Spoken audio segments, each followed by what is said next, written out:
दोस्तों, क्या आपने कभी वो शतरंज यानी कि चेस जिसको अंग्रेजी में बोलते हैं, वो खिलाड़ियों को खेल शुरू करते हुए या खेल खेलते हुए देखा है?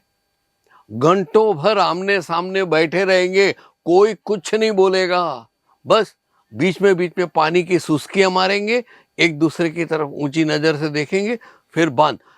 कमरे में एक पिन का भी आवाज नहीं आएगा, इतनी शांति होगी, फिर भी खेल चल रहा है। और खेल में अगर आप दिलचस्पी रखो तो आपको पता चलेगा कि मोहरे के माध्यम से कितनी उथल पाथल हो रही है। आज का वीडियो यही बात पे समर्पित है, लेकिन यहाँ पे जो चौपाट की जो खेल होगा वो होगा कपड़ों के व्यापार का। जी हाँ दोस्तों, विषय पे आए तो दोस्तों मैं आपको ये पूछना चाहता हूं, ऐसी कौन सी 5 चीजें हैं, 5 तरीके हैं जो आपके व्यापार को 4 चांद लगा सके। कामयाबी कामयाबी कामयाबी। मैं बताता हूं। सबसे पहले आपकी दुकान में अच्छे गुणवत्ता के कपड़े केसरिया से लाए होंगे।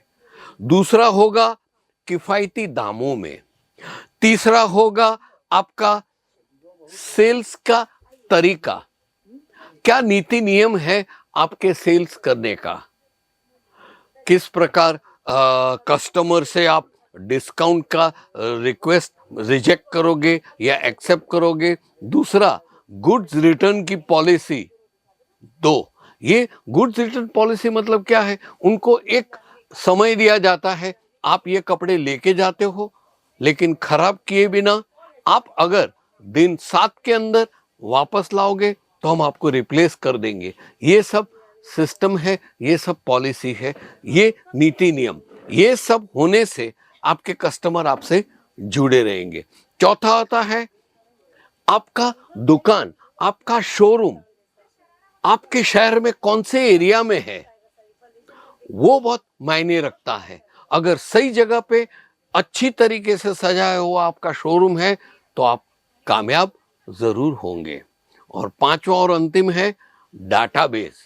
जी हाँ दोस्तों, शुरू में सारे दिन में 50 कस्टमर आएंगे, फिर 100 होंगे, फिर 1000 होंगे, फिर सैकड़ों होंगे। ये सब कौन से कस्टमर आ रहे हैं, इसकी एक डायरी में, कंप्यूटर में नोंद रखिए उनके मोबाइल फोन के साथ, और इनके संपर्क में रहिए, जन संपर्क में रहिए। आप उनके साथ कांस्टेंट टच में रहिए। कुछ नया मटेरियल दुकान में आता है, फोन कर दीजिए, आपके पास क्या क्या आने वाला है, ये ईद का त्योहार आ रहा है, होली आ रही है, उस उपलक्ष्य में कौन से कपड़े आपके पास हैं, वो सब बताने के लिए आप एक स्टाफ को काम पे लगा दीजिए।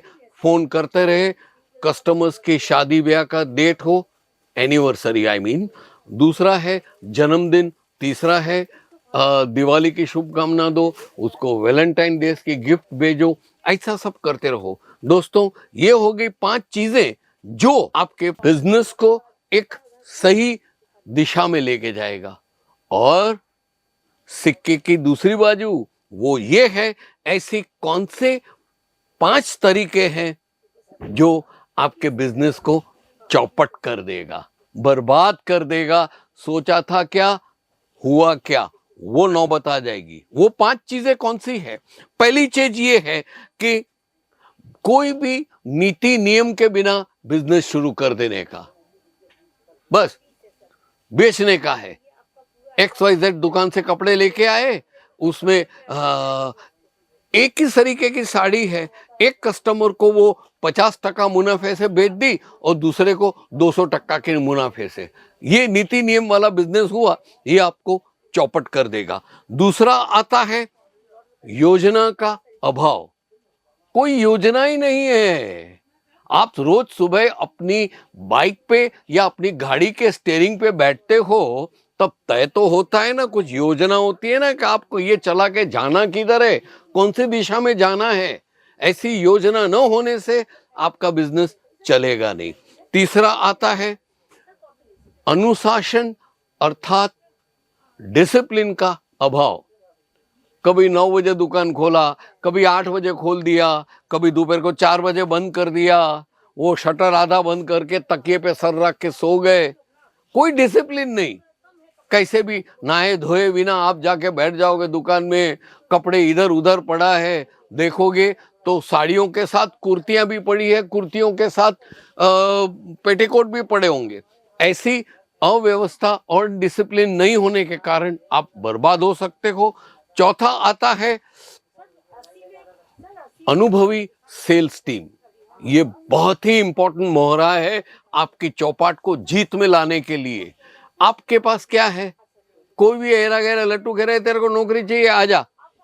कम तनख्वाह दे के बिना अनुभवी आदमियों को रख के आप अपना खेल खराब कर देते हो, आप अपना व्यापार बर्बाद कर देते हो। ऐसा कभी ना करें। पांचवा और अंतिम है रिटेनिंग, अर्थात अपने मैन पावर को पकड़ के कैसे रखें। मैंने देखा है कि छोटे छोटे कारणों के कारण रोज सुबह झगड़ा होता है, मैनेजर का और स्टाफ का, मैनेजर का और सेठ का, स्टाफ का और मैनेजर का, और छोटी छोटी बातों में तू मैं होती है, स्टाफ चला जाता है तो सेठ भी बोलता है हाँ जाओ तुम्हारी जरूरत नहीं है। ऐसा नहीं होता है। आपने कोई ट्रेनिंग स्कूल शुरू नहीं किए है कि एक आदमी को काम पे रखा जिसको कुछ नहीं आता था सेल्स का, उसको ट्रेनिंग दी, उसको बरोबर कपड़े की जानकारी दी, उसको कस्टमरों के साथ मिलन जुलन कराया। ये सब करने के बाद वो जब तैयार हो जाता है ना, तब बाजू की दुकान में 1500-2000 का पगार ज्यादा लेके चला जाता है। आप आ गए बैक टू स्क्वायर वन। इससे क्या होता है? आपको फिर नया आदमी ढूंढने का, उसको ट्रेन करने का, ये सब में समय बर्बाद होने के कारण आपका बिजनेस हो जाता है चौपट। मित्रों, आज का ये वीडियो मैं ये संदेश लेके आया था कि आप अपने व्यापार की चौपाट पे जब खेलने बैठते हो ना, तब क्या करना चाहिए और क्या नहीं करना चाहिए, इसके मैंने 10 मुद्दे आपको दिए हैं। आशा है आप जरूर से इसे नोट करोगे और जरूरत पड़ने पर आप इस पे काम करोगे। और हाँ, ये वीडियो लाइक तो करने का ही है, कमेंट्स तो देने ही है, लेकिन जिसको जरूरत है उसको शेयर जरूर कीजिएगा। चलो, आज के लिए इतना काफी है मित्रों। फिर ऐसे ही वीडियो के साथ आपके सामने आऊंगा। तब तक के लिए धन्यवाद, शुक्रिया, आपका मंगल हो। साड़ी कुर्ती या हो लहंगा